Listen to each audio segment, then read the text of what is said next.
Bonjour à tous, nous poursuivons avec la 9e Mishnah du 4e Pérec. La Mishnah nous enseigne ici le din ve'elu nitanim lechol kohen. Voici ce qui est donné à tout kohen. Et comme nous l'avons déjà vu dans la Mishnah précédente dans le Barthénora, lorsqu'on dit à tout kohen, c'est tout kohen même s'il ne fait pas attention de manger même ses aliments profanes en état de pureté. Même s'il ne fait pas attention de manger cholim betahara. Mais il faut que ce kohen soit quand même talmid chacham, c'est-à-dire qu'il étudie la Torah. Parce que nous avons une halakha qu'on ne peut donner les matnot keuna qu'un kohen, un lévi, afin qu'il se renforce dans la Torah d'Hachem, donc celui qui étudie la Torah d'Hachem.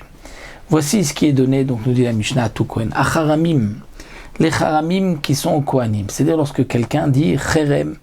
Cherem, c'est une forme d'offrir au kohen. Alors c'est vrai qu'il y a deux sortes de charamim. Il y a charamim qui vont pour Hachem, pour le Beth Amikdash, et charamim pour le Kohen.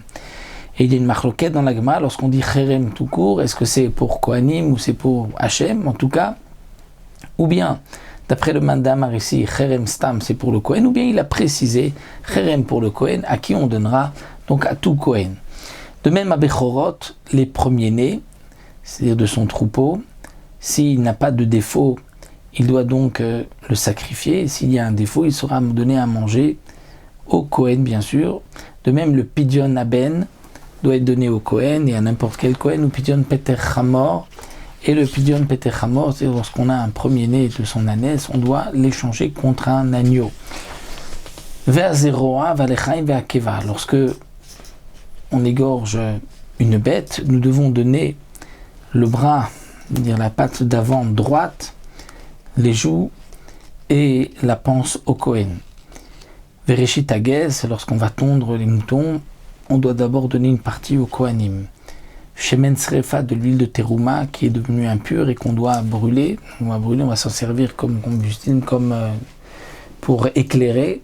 On donne à tout Kohen, même celui qui, comme nous l'avons dit, mange choulin betuma. Vekoche Amikdash, tous les kodashim du Bet Amikdash, on peut donc les donner à n'importe quel Kohen, donc comme le Korban Khatat, Korban Hacham, puisque le Kohen va faire attention de les manger en état de pureté.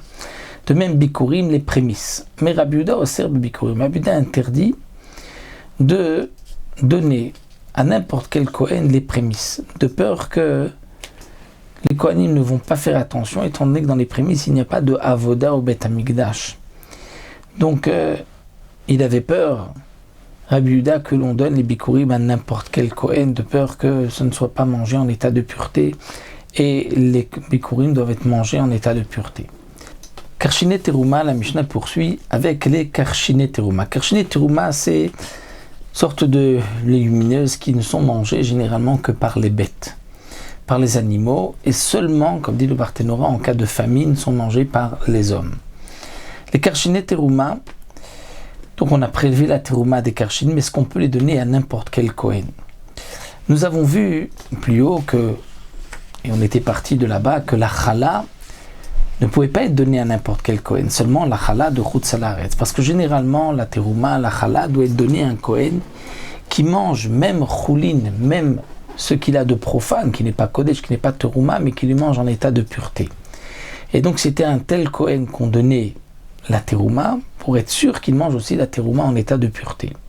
Et donc de même pour la chala, à l'exception, comme nous l'avons vu, de la chala qui était de Chutz La'aretz. Ensuite, la Mishnah nous a dit, mais ces choses-là que nous avons vu mentionner dans cette 9e Mishnah, on peut donner à n'importe quel Kohen. Est-ce que Karshine Terouma, on peut donner à n'importe quel Kohen?